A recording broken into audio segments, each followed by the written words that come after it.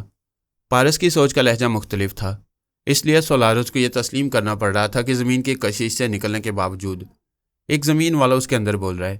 اگر وہ ٹیلی پیتھی تھی تو سوچ کی لہریں زمین کی کشش تک محدود رہتی ہیں، وہ کشش شکل سے آگے نہیں جا سکتی۔ سولارس نے پریشان ہو کر پوچھا، اگر تم ٹیلی پیتھی کے ذریعے میرے اندر بول رہے ہو تو یہ کیسے ممکن ہے؟ تمہاری سوچ کی لہریں کشش شکل کی حد سے کیسے نکل آئیں؟ پارس نے کہا، یہ ممکن نہیں ہے۔